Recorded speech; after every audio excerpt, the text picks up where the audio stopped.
Hi friends, welcome to ನಮ್ಮ ಅಡುಗೆ 9. ಬರ್ರಿ, ಇವತ್ತು ಒಂದು ಹೊಸ ರೆಸಿಪಿ ತಂದೇನೆ.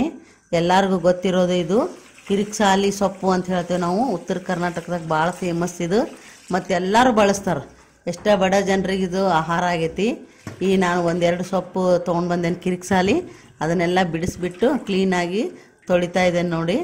ಬಾಣಲೆಯಲ್ಲಿ ನೀರು ಹಾಕಿ ಅದನ್ನು ತೊಳೆದು ಈ ಥರ ನಾನು ಪ್ಲಾಸ್ಟಿಕ್ ಬುಟ್ಟಿಲಿ ಹಾಕ್ತಾ ಇದ್ದೇನೆ. ನೀರೆಲ್ಲ ಬಸಿದು ಇರ್ತದೆ.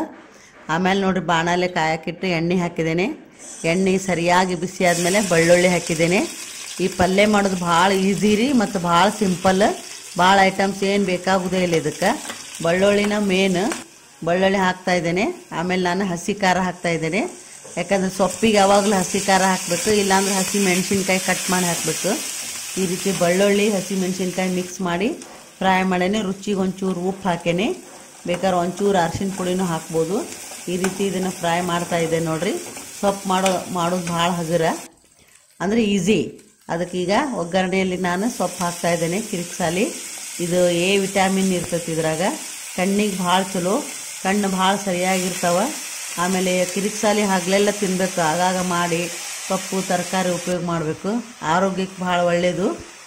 ಈ ರೀತಿ ನಾ ಕಿರಿಕ್ಸಾಲಿ ಸೊಪ್ಪು ಬೇಗ 2 ನಿಮಿಷದಾಗ ನಾವು ಮಾಡ್ಬೋದು.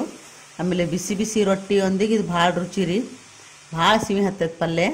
ಉತ್ತರ ಕರ್ನಾಟಕದಾಗ ಭಾಳ ಮಾಡ್ತಾರೆ ಇದು. ನಮ್ಮ ಕಡೆ ಹಳ್ಳಿ ಒಳಗೆಲ್ಲ ಭಾಳ ಮಾಡ್ತಾರೆ, ಸಿಟಿ ಒಳಗೂ ಮಾಡ್ತಾರೆ. ಮತ್ತು ಮಳೆಗಾಲದಾಗೆಲ್ಲ ಭಾಳ ಬರ್ತೈತಿ ಇದು.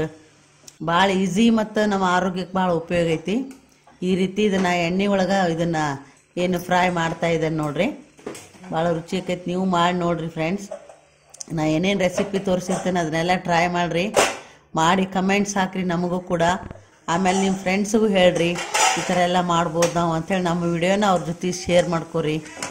ಅಂದ್ರೆ ನಿಮ್ಗೆ ಎಲ್ಲರಿಗೂ ಗೊತ್ತಾಕತಿ. ಡೈಲಿ ಒಂದೊಂದು ಥರ ಬೇರೆ ಬೇರೆ ಟೈಪ್ ಅಡುಗೆ ಮಾಡ್ಬೇಕು ನಾವು. ಈಗ ನೋಡ್ರಿ, ನಮ್ಮ ಗೋಲೋಗೋ ನಡಕ್ಕೆ ಮಮ್ಮಿ ಮಮ್ಮಿ ಅಂತ ಕರಿತಾ ಇದ್ದಾನೆ ಅವ್ರ ಮಮ್ಮಿನೇ. ಅವ ಇರೋದ್ರಿಂದ ನಮಗೆ ಟೈಮ್ ಪಾಸ್ ಭಾಳ ಆಕೈತಿ. ಎಲ್ಲರಿಗೂ ನಮ್ಮ ರೆಸಿಪಿ ಲೈಕ್ ಆದ್ರೆ ಲೈಕ್ ಮಾಡಿರಿ, ಶೇರ್ ಮಾಡಿರಿ, ಹಾಗೆ ಸಬ್ಸ್ಕ್ರೈಬ್ ಮಾಡಿ. ಧನ್ಯವಾದ.